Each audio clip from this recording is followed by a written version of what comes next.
The new channel.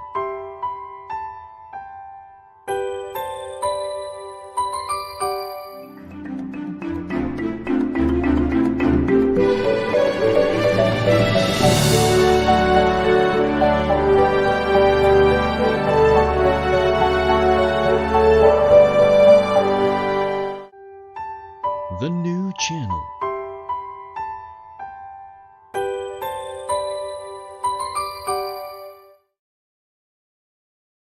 The views, opinions, and insights expressed in the following show are those of the hosts, producers, guests, and viewers. They do not necessarily reflect the position of the channel. Viewer discretion is advised. Hello and welcome to the new channel. We are here to help you see the new you. My name is Lloyd Luna and this is The Big Picture.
Good evening, Luzon, Visayas, and Mindanao, wherever you're watching from around the world. Magandang gabi po sa inyong lahat. It's Wednesday. Hintay ko yung date na lumabas.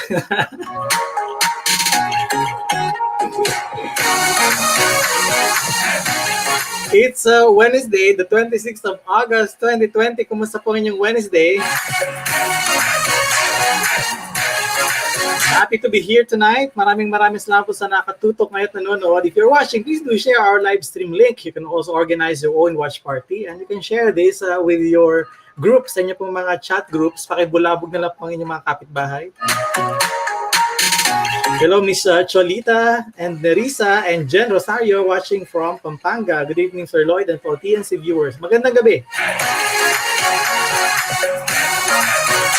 I'm not going to make my introduction very long because we have a long conversation to go.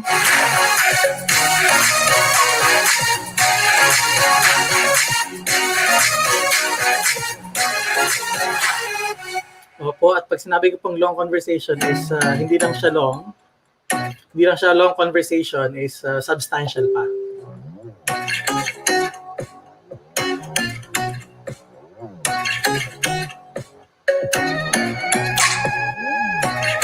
Ewan ko po kung may experience kayo, no, na medyo nabagalan sa serbisyo ng gobyerno. So kung meron kayo experience na yun, alam niyo na itong episode na ito ay para sa inyo because we have a surprise for you.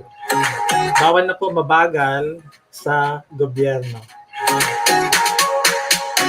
So if you have questions, comments, or suggestions, write them down on our comment stream down below. Please do so kasi gusto namin makausap kayo ngayong gabing ito. We bring you tonight no less than the head of the agency that is responsible para yung red tape sa ating government is totally mawala na. Goodbye, red tape!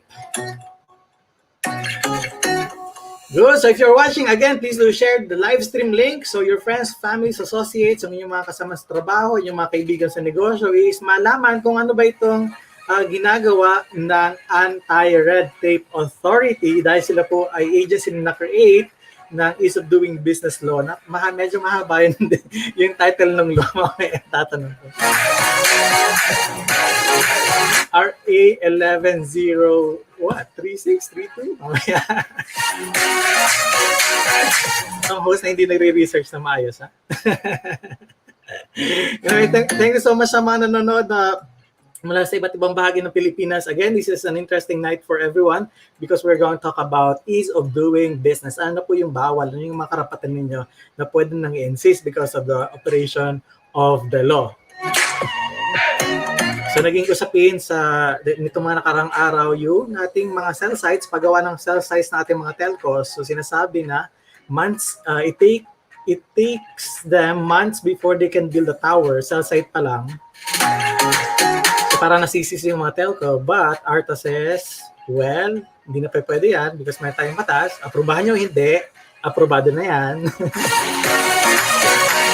Sige, mamaya i-discuss natin. In the meantime, headlines from the Manila Times.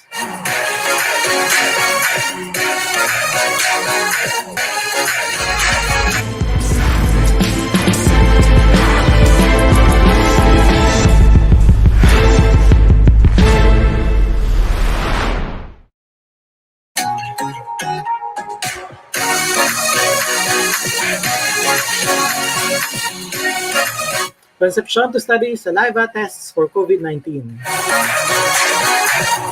2 suicide bombers behind Holo blasts. Duterte to jail. Duterte to jail corrupt PhilHealth officials. Gordon Ice Plunder Raps versus PhilHealth execs. Government seeks 4.5 trillion peso budget for 2021.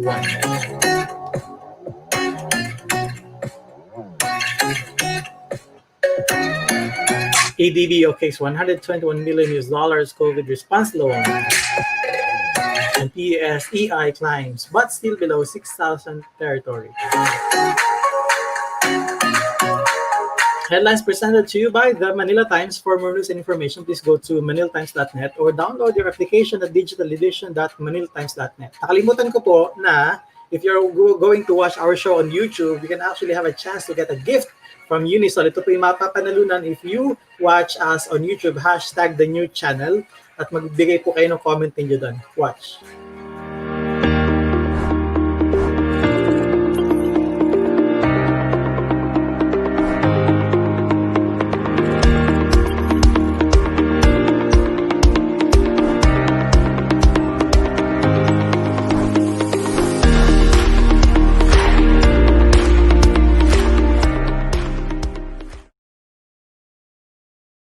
All right, washable face mask, courtesy of Unisol and PNC. Free delivery with Macro Manila. The worst is 600 pesos kung kayo po yung mapipili namin na nanonood sa YouTube channel na hashtag the new channel. The winner will be announced prior to or before we end our show tonight. Okay, sige, excited na ako pero bago ko ipasok ang ating guest for tonight, we are very thankful sa presence ng ating kaibigan yesterday. Yesterday, we had international professional speaker from Singapore, Christian Chua, in the show. So we thank Christian for discussing with us body language and face reading as a strategy for success. So again, thank you so much, Christian Chua. And tonight I have a very special guest, in fact, a very dear friend. So, although mas matanda sa akin to. Ang alam ko mas matanda sa akin to. Mamaya, tingnan natin. Tatanungin natin kung sino mas matanda. Pero feeling ko mas matanda. Kuya ko to. But before I do that and before I introduce him to you, please watch this short video para malaman niyo po kung ano yung agency na kanyang nililid.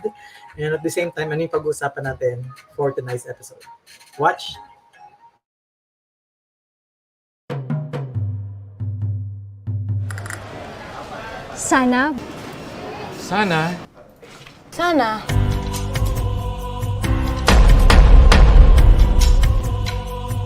Sana bumilis ang proseso sa pagtayo ng aking negosyo.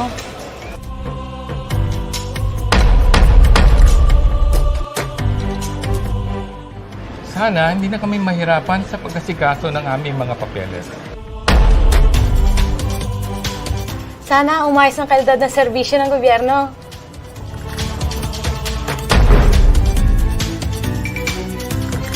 Ang RA 11032 ay isang batas para lalong mapadali at mapabilis ang pagnenegosyo at pagserbisyo publiko. Ang ating mga negosyante, lokal o kaya yung mga foreign investors ay mas mapadali na yung kanilang transaction sa mga ahensya. Hindi ka pahirapan, mas madali magnegosyo para mapadali ang pagtatransact ng ating mga kababayan sa lahat ng government offices. Makatutulungan din ang pagpapabilis ng paglago ng ating ekonomiya. Mawala rin yung korupsyon. Ang batas nito po ay para sa taong bayan. The law requires automation to ensure may stop yung corruption. Ang ARTA po ay Anti-Red Tape Authority, is an agency directly under the Office of the President. Ito po ang lead agency that is mandated to formulate and implement the national policy on anti-red tape and ease of doing business. Nag-create ng ARTA, yung Anti-Red Tape Authority, para talaga may isang government office na an authority na magsisiguradong may implement itong batas na ito. Tutulungan namin ang Anti-Red Tape Authority para lalong mapalawig ang pagkaalam ng mga tao na ito ay batas. The test of the law is for it to be implemented, and once implemented, it guarantees that it will really improve government services that our people expect. Sa tulong ni ARTA, maaasahan ko na ang pagbilis ng pagtayo ng aking negosyo. Maasahan na namin ang pagbilis ng pagproseso ng aming mga dokumento. Maasahan na natin ang pag-ayos ng kalidad ng serbisyo ng gobyerno.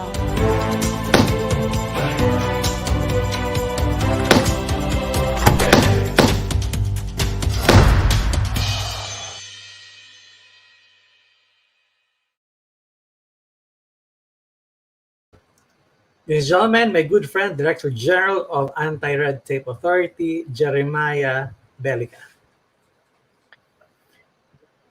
Attorney Jeremiah, magandang gabi. Thank you so much for coming to the big picture. Magandang lalaki tayong dalawa, Lloyd, sa lahat na nakikinig. Good evening, everyone. I'm happy to finally to be a guest in your very prominent show, my friend. Wow, prominent. Ilan ba tayo ngayon nanonood? Si Man Abreya nanonood. Gwapo daw yung guest. Yan ang sikat talaga, si Brother Mon. Sir. Panis tayo dito. Anyway, thank you so much for coming. Matagal ko hintay yung araw na ito because masyado kang busy. Until now, busy ka pa naman. In fact, alam ko mayroon kang isang meeting na iniwan at meron kang assignment para bukas sa PhilHealth session. But again, thank you so much for coming over. First, I would like to ask how you are doing right now. I mean, we are still in a pandemic, not yet off the hook. How are things moving personally? Personally, well, just like everybody, very careful, following health protocols, and also watching over the family, of course. On a professional capacity, the work from home has been more of work than home. But I think the immediate benefit there, my friend, is that that the family is very close by. So yeah, we've been engaging in a lot of meetings nowadays, more than what we would normally have with the traffic in a normal day without the pandemic. But now I believe that we are able to accomplish more than what we used to, because the travel time was already negated because of the lockdown. Yeah, and now we realize that we can do so much. Kapag walang traffic. Right. Kapag walang traffic. But anyway, we the agency that you're heading, and we're going to jump in na kaagad dun sa topic. The government has been serious in this corruption, in this fight against corruption. So the law was created when this ease of doing business. Alam ko na, sinabi ni Chair ng Civil Service 11032. Yan. Tama yun. The law was created in Actually, from the time when even before the president was elected, he was always saying that one of his mantra was he wanted to ease the lives of the Filipino in transacting with the government. He didn't want government people lording it over the people by being insensitive and not giving them the services due to them the timely and also efficiently. So as soon as the president was elected, the allies of the president in Congress wasted no time in crafting an amendment to the Anti-Red Tape Act of 2007. And also at the same time, there was also another bill that was pending at that time, which is the Ease of Doing Business Bill. So the Ease of Doing Business Bill naman, the intention of that bill was to streamline, no, to streamline and rationalize government systems, particularly business-related transactions and applications in government, in order to increase the competitiveness of the country, internationally and also regionally and locally. No, so the Ease of Doing Business bill and the amendments to the Anti-Red Tape Act bill was merged together to come up with this very special legislation or the Republic Act 11032 o yung sinasabi mong mahaba, no, it's called the Ease of Doing Business and Efficient Government Delivery Government Efficient Government Service Delivery Act of 2018. Ang haba nga. Di ba mahaba? Mahaba. Yan. So, ang maganda dyan, bro, is it primarily has two very important, prominent functions, no, in general. Syempre, mahaba yung batas. But basically, it seeks to empower and to enforce. No, first, empowering government agencies to streamline, to have the right paradigm, to get the proper techniques, in order for us to re-strategize, rethink the way we do government, and then remove all the redundant requirements and policies, and also streamline and re-engineer the processes. Pero on the other hand, yung sinasabi nga natin on the enforcement side, it sought to strengthen the teeth of the implementation of the law by providing steep penalties to those who will be 2007 anti-red tape law, walang creation ng ARTA doon. Wala. Pag sinabi mong ARTA, it's the Anti-Red Tape Act, yung batas. Okay. Ngayon, because of this yung merging EODB law, no, itong anti-red tape law, itong bagong Ease of Doing Business na law, it did not only strengthen, made prominent the features of the old law and provided stronger penalty, but it also created a new agency directly under the office of the president. It's an attached agency under the office of the president that directly answers to him. Ibig sabihin, hindi tayo naka-attach kahit kaninong departamento, kaya lahat ng departamento ay pwedeng i-cover mo, no? Covered talaga siya ng batas. So it's a new agency, no, created in 2018 by the law. The ARTA, the Anti-Red Tape Authority, which is that's our authority. Oo. Now, interested ako dun sa pagpasok mo dyan because, alam mo na, when we put up the Philippine Association of Professional Speakers, nag-uusap pa tayo sa law firm mo. And then nagulat na lang ako na Director General ka. Well, hindi ako nagulat in the sense na, bakit siya? Nagulat ako na you are now part of the government. I know, Greco, the commissioner siya, no? Commissioner? Yes. Sa Presidential Anti-Corruption Commission. Alam ko na sa government na siya, and then you also joined the government. So tell us something about your journey, kung paano ka napunta dito as Director General of ARTA. Well, actually, it's really unexpected, and of course, I believe that it's God's plan for my life, no. But at the same time, when we look back, It was really unexpected. Sinasabi niya hindi ko nga alam ang ARTA nung unang beses sa akin na tinanong kung ako ay willing to take the office. So at first nung sinabi sa akin, so sabi ko kung anong maitutulong ko, pero nung tiningnan ko, that's the time when I really looked up the law. I realized that this is really a very, very good law, and the agency is really, really potent. It's actually a game changer, a disruptor, sabi nga ni Senator Angara. The ARTA is actually a disruptor in every government transaction, the way government services, are usually being done. So, so two weeks after yes. nung ako unang sabihan, It's yes, right away.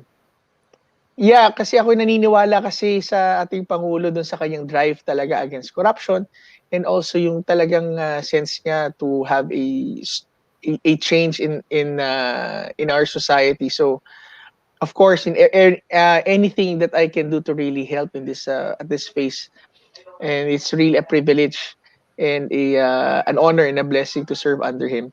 And also at the same time, nakatulong din yon, bro, na coming from the private sector, no, being part of the legal profession, advocating for my clients, pumipila yung opisina ko, nag-a-apply din kami sa iba't ibang mga opisina, minsan kami sinusunitan din ng mga taong gobyerno, and yung iba pinag-aantay kami, at all of those, the common experience of people in government, people with government, no? And I pretty much have a good experience and good grasp of how people think. And I think it's serving me well ngayon, kasi naiintindihan ko yung pakiramdam at pinagdadaanan ng mga tao.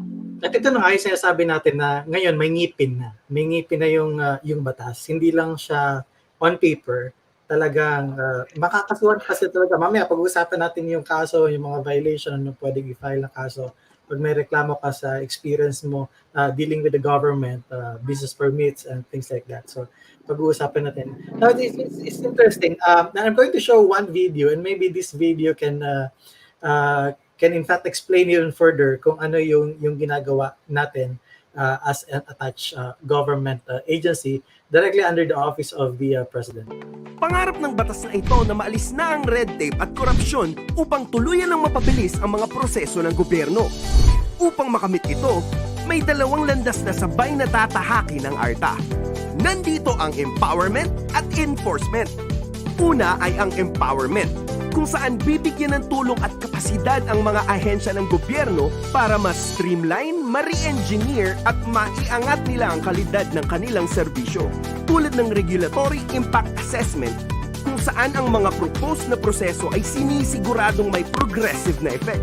At ang regulatory management system para patuloy na maging effective, productive at efficient ang proseso ng mga ahensya sa pamamagitan ng pagsigurado na ang lahat ng ating mga regulasyon, batas at polisiya ay dumaan sa masusing pag-aaral. Pangalawa ay ang enforcement, kung saan ang mga ahensya na lalabag sa batas ng ARTA ay papatawan ng naaayon na kaparusahan. Guided by these two pillars, our gift of productivity and efficiency to the people will be just a step away. Approve ka, ARTA!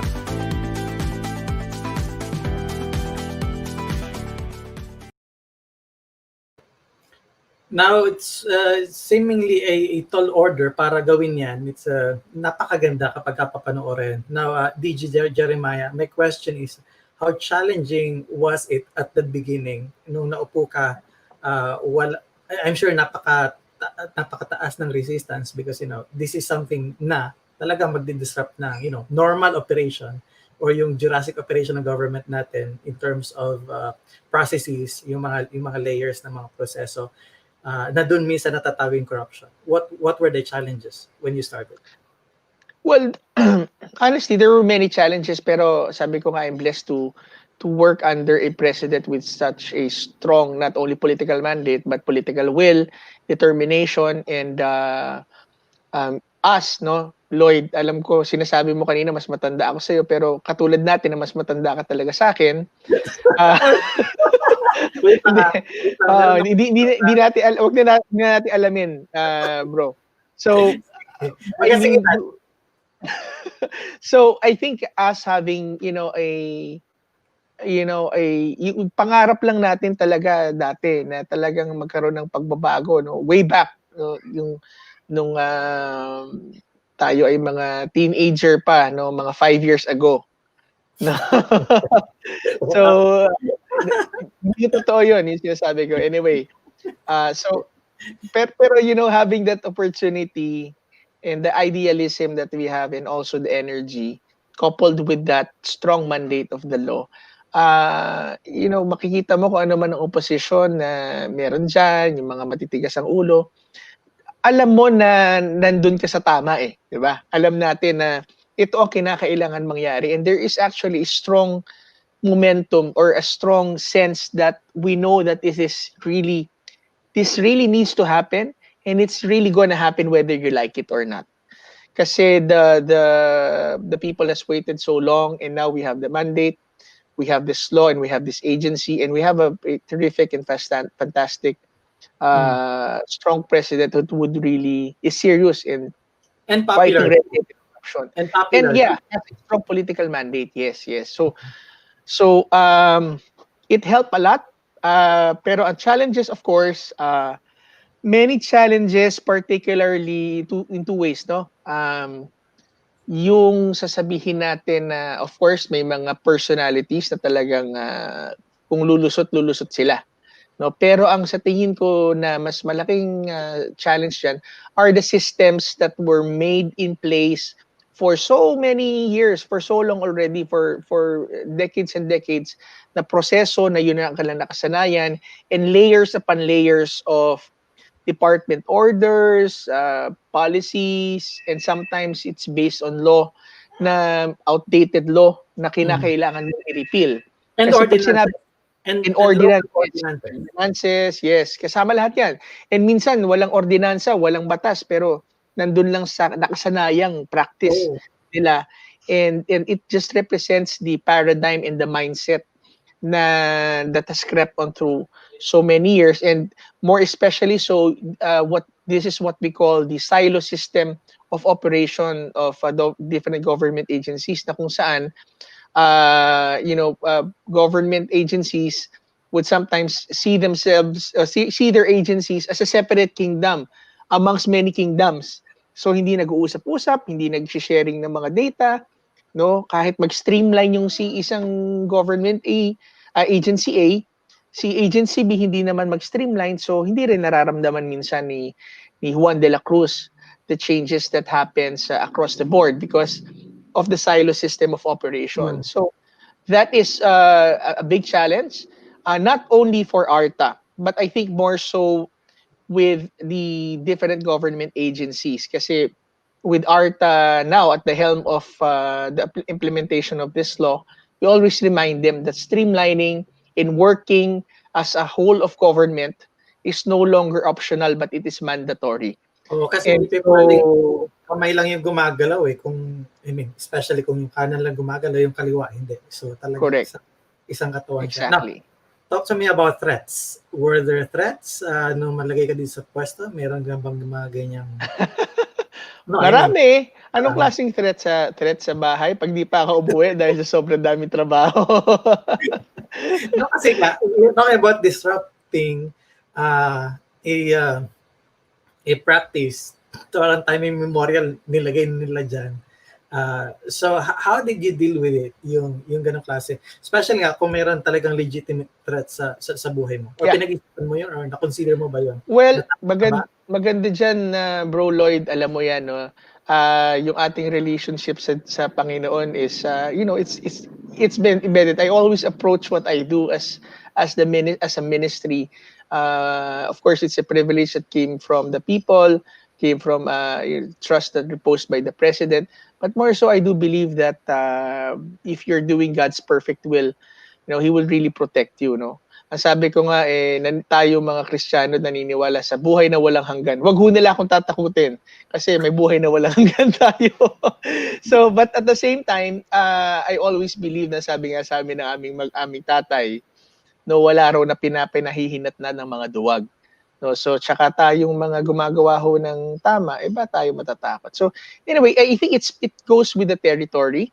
And the good thing is, if we are bold enough and enterprising enough, we would be able to inspire courage to people to come out, to speak out. No? Kasi maraming mga taong takot din na magsumbong. No? So kung takot din yung pagsusumbungan, lalong hindi magsusumbong. So kasama lahat yun.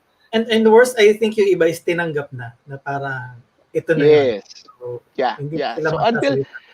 Correct. Until they hear somebody else who would say, well, that may be true to your world, to your point of view, but, as far as we're concerned, it's not. And I think that is, Lloyd, that's an excellent point that you said, no? Kasi I always see this agency, ARTA, and our role right now, being a new agency that promises a lot of things to the people, more so is a symbol of hope that things are going to get better. It might not happen all at once in one flick of a finger, but certainly, we're gaining momentum and we would reach there. At hanggat nakikita ng tao na meron nangyayari at merong gumagalaw, hindi man mo masolusyonan yung problema nila ngayon, alam nila, may araw din yung mga yan, no? And aabutan sila. So I think that's a very, very important. Yeah. ARTA is the most promising agency under the office of the president. Maraming promises. Maraming promises. Okay, Director General, I'm going to pause for a commercial break, and after the break, I'm going to ask you things about what people can expect dito sa batas na ito. At anong ina-expect nila na maging result as part of you being in this agency. Ano yung kanilang mga things that they would like to look forward to dahil nandito na yung batas na ito. The Big Picture and TNC will return. Stay tuned.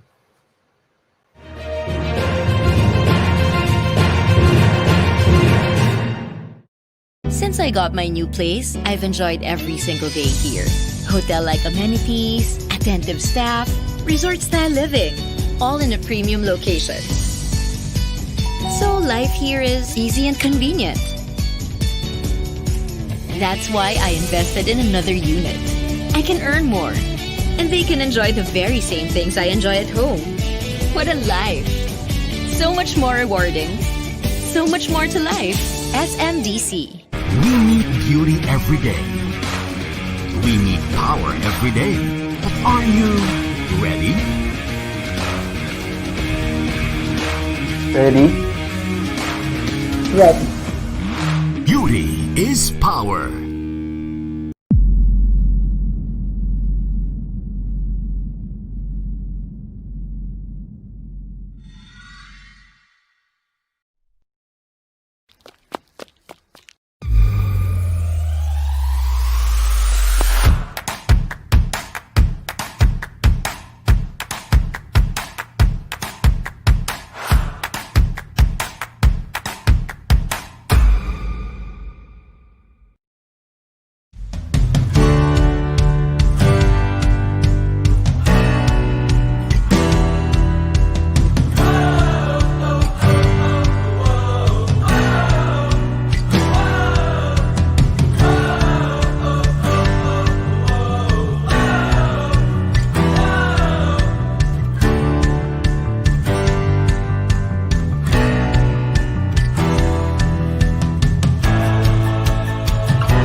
Welcome back. You're still watching The Big Picture, the new channel. Before I bring in my guests for tonight again, a very good friend, special friend, na hindi ko maintindihan kung bakit talaga kami naging magkasinginan. But anyway, sige. Kaya naman kung hindi natin sakyan. So yes, magkasinginan. I would like to invite you to watch our other shows on TNC. Please do watch HR Hotline with Jesse Bustillo, Tuesdays, Thursdays, and Saturdays at 12. The family business will be mamaya papakita natin yung launch video niyan. But the For Project, Wednesdays and Saturdays at 7 p.m. Dubai time and 11 p.m. Philippine time. Usapang Beauty, Thursdays and Saturdays at 5:30 p.m. U-Turn, Mondays and Thursdays at 10:30 a.m. The Home Buyer, Mondays and Thursdays at 4 p.m. The Puppet Story, starting the second season, Mondays at 5 p.m. TNC Marketplace, Thursdays and Fridays at 10 p.m. YOLO on TNC with Attorney Carl and Attorney Sheila, Mondays and Thursdays at 8:30 p.m. But next week, Mondays at 8:30 p.m. TNC The Talk, Mondays at 12 p.m. or 12 noon. After shift, Wednesdays and Fridays at 8:30. Win Within, Saturday at 8:30 p.m. TNC Town Hall, first and the fourth Saturday, 7 p.m. each month. And one day, second and third Saturday, 7 p.m. each month. Now, the family business will premiere on Saturday. Please watch the video. O wala pa. Wala pa palang video. But the premiere of the family business will be again on August 29, Saturday at 4 p.m. Before I bring back our guest, again, meron pa akong isang ipapakitang video dito. Sa panahon ngayon, hindi na pwedeng nakakalusot ang hindi sumusunod sa batas. Ang mga kalokohang ito, walang takas. Si boss, mahigpit yan. Kaya tignan mo, unang pagkakamali pa lang, mabigat na ang parusa. O strike to ka pa. Aba, wala kang kadala-dala. Kaya lahat ng ito, ipapataw sa'yo. Di ko sure sa'yo ang akin lang, mag-isip-isip ka na. Si boss, panalo yan.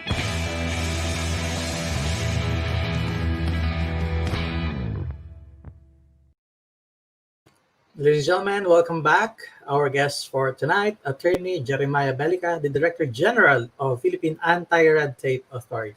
Thanks again for coming to the show. Thank you. Yes, kabatch. Hindi talaga ako makamove on. Pasensya ka. Walang aamin. Walang aamin, Lloyd. Walang aamin. Pero for sure, merong document na magpapakita na hindi talaga. For sure, document. Okay, let's go back to the interview. The promises, the most promising agency under the office of the president. You have a lot of promises. And ngayon yung accountabilities nandiyan na talaga. I mean, when you say the business processes are streamlined, when you say na there are simple, there are medium simple, and there are complex, hindi ko alam kung paano matinawag kanina yung categories, but tell us something about that, na may number of days na equivalent kung paano sila mapaprocess. So tell us something about that. Walk us through about the implementation of the law. Okay, so one of the most exciting, I would say, and maybe transformative feature of this law is the prescribed processing times that the law already established for all government transactions. No, according to this law, all government transactions, no, across the board, no, national, local, or even in the barangays, should actually now be categorized. Should fall in either of these three categories. First, it's either simple, complex, or highly technical transactions. No, if it is only ministerial in nature, or the services or the function of the government is only ministerial, it would mean that it would fall under simple transaction. If it is actually complex, big sabihin. Ano yung actual sample ng simple transaction? Kuwari, kukuha ka ng birth certificate mo. Siyempre, kailangan pa bang pag-isipan yan, di ba? Even yung releasing ng business permits, kung ito ay kompleto na ang iyong documents, no, it becomes ministerial to the government agencies to actually release, no, a permit. So if it doesn't really call for analysis, too much analysis or study, then it is a simple transaction. If it needs to be studied, then it is a complex transaction. Now, it's 7 days, complex. Now, if that application involves public health and public safety, then it is a highly technical transaction, and it is now given 20 days according to the law. Now, if a government agency, number one, fails to categorize their services, either simple, complex, or highly technical, that is already a violation of the law. So wala Okay, silang option. Okay, so you're telling us now na dapat ang mga ahensya ng government identified na lahat ng kanilang processes bilang categories ng Correct. simple, complex, and highly technical. Correct. Tama yun. Exactly. So, hindi nila walang uncategorized. If they fail to categorize it, it automatically falls under simple transaction. Yan ang sabi ng batas. Okay, good. Well, Diba? interesting. How Yeah. far are we na since the implementation of that? I mean, meron ka Well, ba? yeah, most of the government agency already categorized their since last year, no? And early this year, they were able to categorize all of their government transactions already, no? So iba yung kinategorize nila, dinagay natin 3720. Iba naman yung kung sinunod na ba nila o hindi. Kasi that's a whole different matter. But the more important thing now is that government agencies have now categorized their services as simple, complex, and highly technical. And I would be talking a little bit later about the Citizens Charter, no? Pero focusing on this 3720 days is very important because we have to understand when government agencies or offices fail to act on your pending application within 3, 7, or 20 days, it is already deemed automatically approved by operation of law. Aprobado na yan yung iyong submission.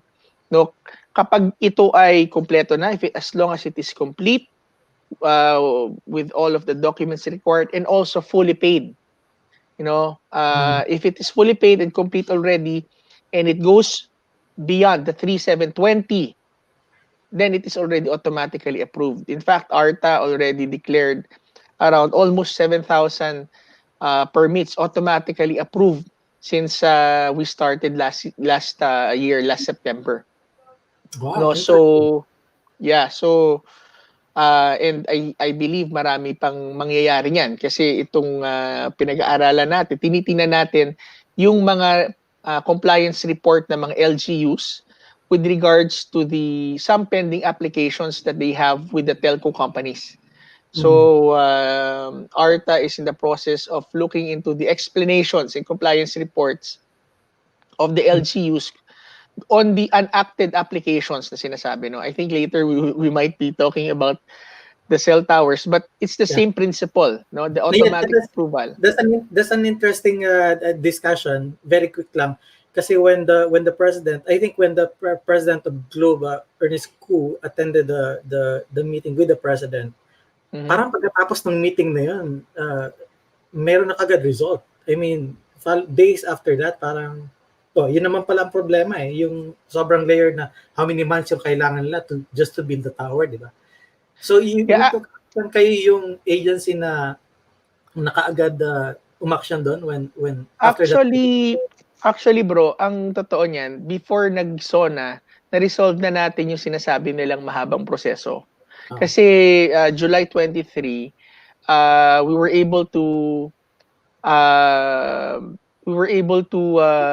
sign a joint memorandum circular together with 8 other agencies, namely the ICT, the ILG, the OTR through the CAAP, DOH, FDA, and also the SHUD. No, the newest government agency actually is the SHUD, or the Department of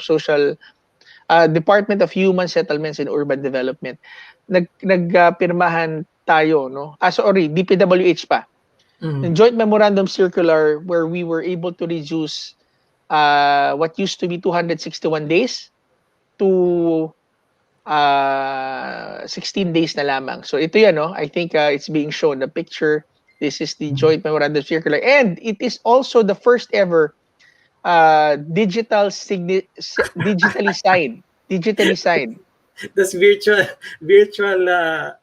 joint memorandum. Yeah, oo. kasi tsaka ang maganda dito, bro, now we were able to feature the PNPKI technology of the ICT, or the Public Key Infrastructure Digital Signature Technology ng DICT. Kasi iba to, this is different from the e-signatures that we're Oh, yeah. accustomed to, na we scan it and we lift it and then we This one copy is para, paste it. this one is para meron ka ng fingerprint or something, parang yung ginagamit ng mga ISO, no? Yes, you have a digital identity, and perfectly secured, time-stamped, no? And you could really trace kung sino talaga ang pumirma niyan and which unit ang ginamit lang. So this is very, very safe, and in fact, this is not only open to government agencies, this is also open to private individuals. So ARTA actually is endorsing and promoting this, and actually making it mandatory now for government agencies to have a digital signature for their signatories, no? Maybe head ka ng agency o ikaw pumipirma sa mga permit, kinakailangan meron ka ng digital signature, at available na yan sa ating sa Department of Information and Communications Technology. So to showcase it, what better way to showcase this but through the signing of the joint memorandum circular for the common tower para pumilis ang internet din natin. So, na-reduce nga yung ating Ito ba yung nakikita 8 months. natin? Ano? Ito ba yung firma na yun? Mismo yan yung Yeah, firma? that's the joint memorandum circular. Hindi natin ma-focus. Pero I think meron dyan slide that shows yung reduction na nag-result dyan. Ayan, no? So, before, the permits used to be 9. Actually, sabi ng Globe, 30 permits down. Now, it's just 5. Requirements from 61. Actually, it's 85 documents, so now 25. The processing time used to be 211 and now it's 14. Plus, i-add mo yung post-construction, dating 4, naging 3, 25, 10 yung oras, 30 days, ngayon 2 days na lamang. So, this is a result of a collaboration, no, between ARTA, the ICT, and the other government agencies to really streamline yung proseso ng common towers. So kaya nga nung sinabi ni Presidente na bilisan na, kasi ito na nga, meron na nga na solusyonan na yung matagal na problema na yan. No? So, pero at the same time, ang mas malaki problema daw kasi nila dyan, bro, are the already pending applications in the past before the GMC. Oh, yeah. So, some of them, they claim that it's been pending since 2019. Being hostage by some LGUs. That's why we explain to them, well, those pending applications, if they are indeed complete already, kasi kung hindi talaga kompleto, maintindihan mo bakit hindi na-approvean. Pero kung kompleto na yan at bayad na yan, then that is already automatically approved after 7 days. Tell me something about the response of, for example, an LGU. Na nag-ano ba sila? Parang naglabi ba sila or something na parang meron bang naging issue na, wait a minute, well, kayo sumasaklaw. Maganda.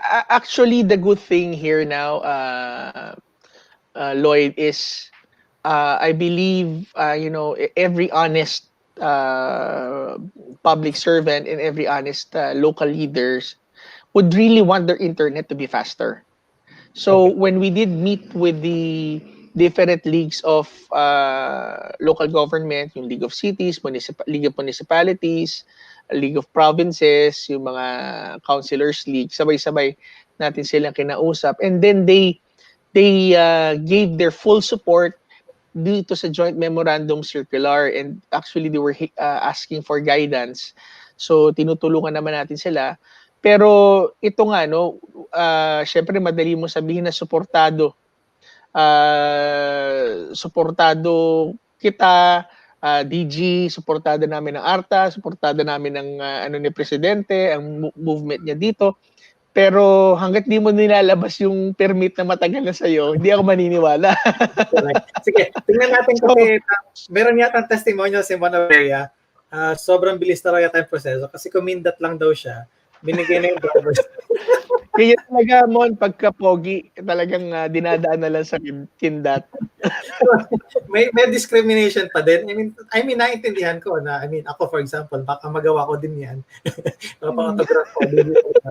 But Si yeah, Jimmy autograph. autograph daw. So of course, supportado natin masipag, mahusay, magandang Well, lalaki. actually, Mon is our vice chair. Yan sa aming paying taxes subcommittee sa doing business ng ARTA. So kasi ARTA is the one monitoring the World Bank's ranking of the Philippines on ease of doing business worldwide. So one of the committees there is the Committee on Paying Taxes. Mr. Mon Abrea is the vice chairman of that committee. So maraming tulong talaga yan si Sir Mon. Sa ibang bansa ba may parang ganitong counter parang meron tayong counterpart na may ganito ring batas na ease of doing business, or sa atin lang nagkaroon yan because of corruption? Perfect question yan, Lloyd, because last year I was in Paris when I attended the OECD International Conference on Regulatory Reform. And I was given the chance to address the body, to talk to them about what ARTA has been doing and the use of doing business law. And they were actually surprised, no? Because sabi nila ngayon nila daw nakakita ng they call it an oversight regulatory reform agency. Of course, there are many other agencies in other countries that oversees the regulatory reform initiative of the government. Pero this is the first time daw na nakakita sila that an agency both has an empowerment function and a enforcement function. Yung pwede kang tumulong, pwede kang mag-streamline, pero pwede ka ring pag matigas ang ulo, pwede ka rin magdisiplina, pwede kang kumaso para masuspinde o para matagal. Kasi normally magkahiwalay, no? Parang isa mag-empower and then isa para kakastigo, di ba? Normally. Tama yun. And I think I believe some of them even told me that sabi nila it's a very laudable law, and the effort of the Philippine government now is an original Philippine creation, this law, which was actually not copied, no? Yung copy-paste lang from any other country. So, although there are countries who have a central overseeing body that coordinates for yung streamlining, regulatory reform. Pero coordination lang. Hindi coordination, facilitation. So, kaya nga sabi nila, although the Philippines might have been late, medyo late tayo ng konti doon sa regulatory reform game, because some of our ASEAN neighbors have been on this for the past maybe 5 years or even 10 years. We've talked about Singapore, it's about almost 20 years. That explains why they're number 2, no? Out of 190 economies. The Philippines, although medyo lately lang tayo pumasok, nung pumasok naman daw, all in, no? Merong batas na ginawa at meron bagong ahensya na ginawa, inilagay pa under the office of the president. Sige. Maganda kasi ang natatandaan ko ngayon, SK, kauna-unahan sa mundo, SK, diba? Creation of the law that empowers the diba?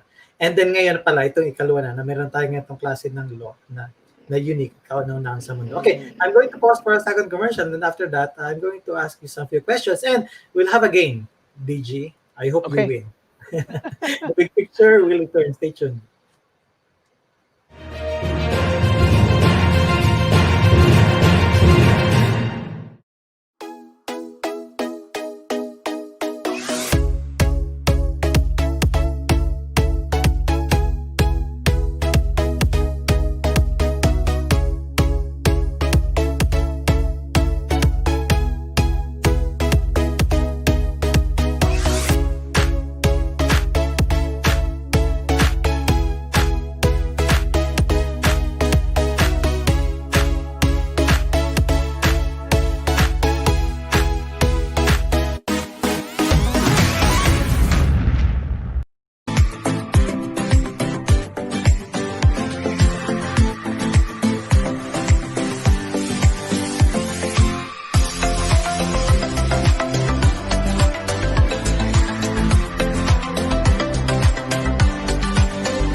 Welcome back. You're still watching The Big Picture on the new channel. All right, I'm going to call in the Director General of Philippine Anti-Red Tape Authority, Attorney Jeremiah Belgica. All right, the great Belgica. Pag Belgica, yan lang yun eh. Yung tatay, yung, yung panganay at yan. Tatlo lang yan, di kayo malilito. Okay, DJ, let's have a game. Okay. Big or small ang ating game ngayon.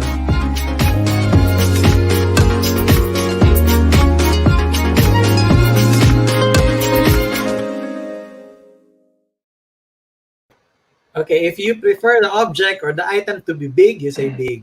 If you prefer it to be small, you say small. Okay, ready? May calculus din pala. Sige, cancel na natin yung calculus. Parang kinabahan. Huwag na yun.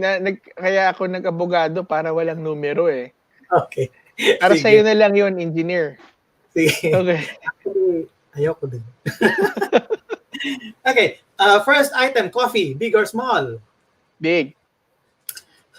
Milk tea. Big. Car. Big. House. Big. Family.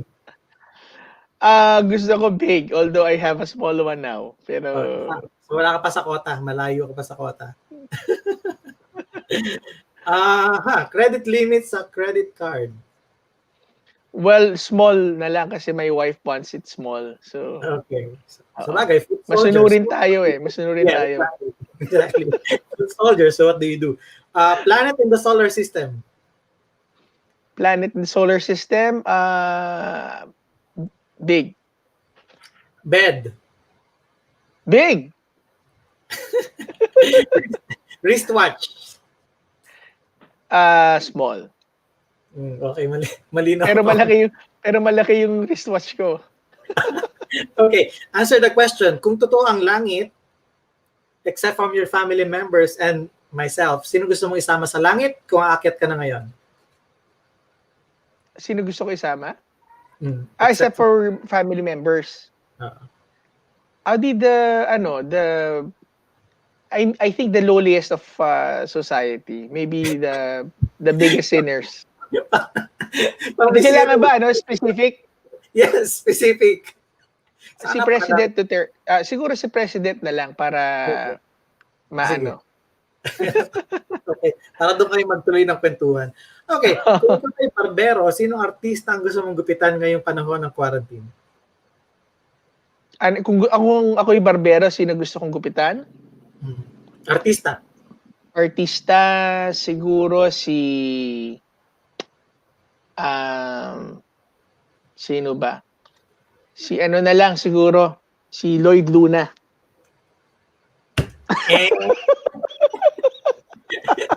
Hindi siya nagre-record. Alam mo, malalaman na nagsisinungaling ka kasi pinag-iisip. Ang dami pumasok sa isip ko pero ikaw ang napili ko. No, my suspicion is wala kang na-scan. Ako na lang, so yes, ako na. Okay, if you were a gym instructor, sino political leader ang gusto mong i-train sa gym? Si ano na lang, si spokesperson Harry. Okay. Pero okay, kasi I've seen him before na nagwo-workout, so siya naisip ko. Okay. If you were an astronaut, sino naman gusto mong isama sa outer space? My daughter. Okay. Kung isa lang pa din bumalik, sino babalik? Siya na lang. Okay. Okay. Kala ko iiwan mo, tas gawa ka na lang. Hindi. Siya na lang Siya na lang. Kasi parang taga-outer space naman din ako, so okay lang yun. Last question. You have all the money in the world. Which company are you going to buy? Which company am I going to buy? I have all the money in the world. Which company am I going to buy? Google. All right. Thank you so much for playing the game. I think may mali kang konti, pero pass. Pasado naman. Okay, DJ. Anong mali doon na yung Lloyd Luna, artista? Mali doon yung Lloyd Luna, tapos yung mga lowly, yung mga ganun pang Miss Universe na sagot. Hindi, sinagot ko yun. Sinabi ko si President. Okay. Pero, no erasure. Okay. Sabihin ko sana Mon Abrea eh. Kaso lang, ewan ko kung nakikinig pa si Lagot ka. artista yan, kaibigan natin. Lagot ka. Sabi na, dapat ko yun. Okay, SONA, it was mentioned sa SONA kung ano na yung mga accomplishments. Tell us something about the accomplishments of ARTA, and then after that, I'm going to ask or pose the last question. Well, the president was very clear during the SONA when he said that the Ease of Doing Business and Efficient Government Service Delivery Act is actually gaining momentum. It was only last year actually that the law was fully implementable because when I assumed office last July, I immediately signed the implementing rules and regulation together with DTI and civil service. So the law was implementable and it became effective. The IRR became effective August 4, 2019. So doon natin masasabi na talagang pwede nang ma-implement talaga itong batas na ito. And so in the past 1 year, I would say, no, in the past 1 year kasi sakto, no, August pa ngayon. Makita natin there have been some significant movement na in the tectonic plates of regulatory things in the regulatory landscape in the country. Number one, when the president mentioned the 5 most complaint agencies, agad-agad na tinutukan ng ARTA ito. And in fact, itong 5 most complaint agencies na ito ay nagkaroon sila ng maraming mga changes. Pagamat hindi pa kumpleto, sila ay nakapag-online na. No? Pero yung sinasabi ko nga, na bago ka kasi mag-online, you have to first streamline your processes. Yeah, you cannot jump. Otherwise, ang ilalagay mo sa online is the same parang susceptible for corruption. Yeah, you will just automate red tape. So you must first peel off those which are unnecessary, the requirements that hindi naman kasama. So, and it really takes time kasi, you know, government offices, it's sila naman ang nagtatanggal, hindi ARTA eh. Ino-point out natin sa kanila, tanggalin niyo po yan, ito po ang aming recommendation, ito nakikita namin, pakiusap, kung ayaw niyo pong tanggalin yan, eh di bahala kayo, eh, baka we will just crack the whip. Parang gano'n na nangyayari. Then we could investigate in case. Pero most of the time, when government agencies actually see that, you know, the regulation actually is without any basis, whether it is redundant o kaya naman itong regulasyon na to ay ginagawa na ng iba or regulate na ng ibang ahensya kaya hindi na nila kailangang gawin. So normally, they are initially ayaw nila pero pag nakita nila pumapayag din naman sila pero yun nga no, so those are the things that we need to really be very patient in this government agencies. So the 5 most complaint agencies, we saw a lot of improvements sa kanila. And another agency is the Food and Drug Administration. We are now seeing a lot of changes talaga dyan even in their online system ang FDA. And also yung ating tinatawag na yung nabanggit ko kanina, yung automatic approval ng mga applications, ng mga pending applications, ginagawa na din natin yan. And meron na rin tayong mga nakasuhan na government officials, no, na local chief executives. Also, or case na nag-succeed tayo na nakasuhan siya or yung mga yung mga ganyan, nangiipit ng ng permit, wala namang basis ng pangiipit, kompleto na, ayaw pang ilabas. And we already told them na ilabas na, ayaw pa rin. As we speak, meron na bang nakulong or napagmulta? Wala pa, pero naka-file na sa ombudsman. Okay, good. Yung mga cases, yeah. Pet peeve ko lang. For example, nag-file ako sa Intellectual Property Office. Yeah, ang tagal. In-assign pa lang daw yung parang yung mag-i-investigate dun sa trademark ko. Parang 2 months may gitna. Paano yun? Bigay mo sa amin. Para for sure may reason. Pero the first thing, well, the IPO, actually they have a very good Director General now, no? One of the very dynamic Director General, and kahit during the pandemic, nandiyan yan, pumapasok si DG Roel Barba. He's a very, pero ang isang bagay kasi na nangyari during this pandemic, Lloyd, is sabi niya, there is no handbook for any government office. So that's the reason why during the first few weeks of the pandemic, or first 2 months or 3 months of the pandemic, we suspended the enforcement functions ng ARTA kasi hindi sa dami talaga ng ma-stack up na proseso right at that time na hindi naman nila sinasadya. Because Ay oo, ay ang mangyayari talaga na to ay ay sandali. Ang mangyayari talaga na to is ako na yung magdudugtong. So, ay mangyayari pa matatapos. kailangan i-suspend kasi nga, hindi naman yung sinasadya. Mauubos yung oras talaga natin sa ng agency sa kakasagot lang sa investigation complaint ng ARTA. Pero last June 15 ay niresume na ang ating investigatory power. So, yan. So, pero baka nabindin lang. Excited lang akong kunin kasi itong IPO ng TNC. ano yan? Sige, we'll help you, more than willing help to help. Sige. Okay, attorney, please give us the big picture. Ano sa tingin mo big picture sa, given na lahat nangyayari itong, we are still in the crisis, not yet off the hook. What's the big picture na nakikita mo dito sa overall na nangyayari sa atin? Well, the big crisis the big picture is what the president did say. The ease of doing business is actually easing, and it's if you see the numbers, if you see the fundamental changes in policies, in mindsets, and the willingness of government offices, being in my position and from where we started, talking to this government agencies, some of them yung mga dating matitigas ang ulo ngayon sumusunod na. And at the same time, yung mga willing naman na nagsimula last year na nakipagtulungan sa amin, nakikita na namin that things are beginning to change. And the president was very, very clear that we really need to transition to e-governance. No, when we talk about e-governance, it means connection between government to government, government to citizen, government to businesses, and government to its employees. Lahat should be facilitated online.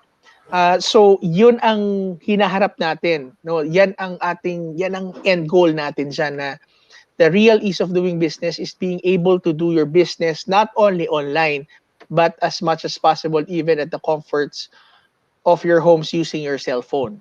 Now, if you paint that picture, you could now plot, no? You could move backwards. Ano mga kinakailangan mangyari? Kailangan natin na mag-automate. Kailangan gandahan natin yung ating technology na gagamitin. But moving backward, we need to streamline. Pero moving backward, we need people who is capable of streamlining it. So, yan ang nakikita natin, and I do believe, Lloyd, this next 3 to 5 years will be very, very exciting time for the Philippines. For sure. And it's really, and in fact, last year pa lang, for the first year of implementation ng RA 11032, or Ease of Doing Business Law, we already jumped 29 notches doon sa Ease of Doing Business ranking worldwide, no, from 124.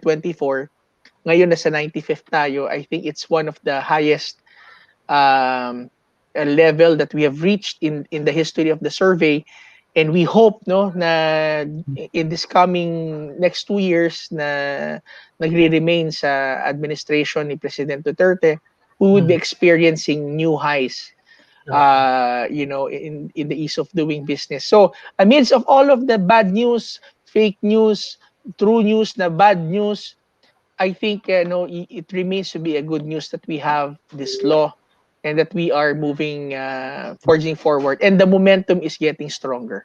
Yeah, for sure. All right. Thank you so much, Attorney Jeremiah Belgica, the Director General, Philippine Anti-Red Tape Authority. Kailangan isama ko yung Philippine Anti-Red Tape Authority. Mamaya kung anong bansa kasi yung sabihin may anti-red tape. But wala pa naman ata iba, na tayo lang nag-iisang ARTA ata sa ngayon. Ma-ARTA. Tayo ay ma-ARTA. Walang arte-arte. Thank you, bro. Thank you. Thank you for having us. You are here tonight. Maraming salamat sa time. Thank you. Thank you. Alright, ladies and gentlemen, email complaints@arta.com.ph para sa inyong mga reklamo sa mabagal na proseso ng gobyerno. Thank you so much sa ating guest, Atty. Jeremiah Belgica. The Big Picture is presented to you by Puzzle Box BPO Inc., also sponsored by Unisol SMDC, Luluran, Telepreneur, PAPS, PALP, Creative Voice, and Step Back. Maraming salamat po sa lahat ng nanonood ngayon. I'm going to see you again tomorrow for our guest for tomorrow is who is our guest tomorrow? Andy Edwards, a professional speaker, and tonight's lucky winner or lucky viewer is Janine De Leon. Next, stand by for After Shift with Chino and Trisha. The guest is Jonathan Banal, MPBL head coach, Rizal, Central Mall Golden Cooler. Stay tuned. Thank you so much for watching. See you. My name is Lloyd Luna, and this is The Big Picture on the new channel. Bye-bye.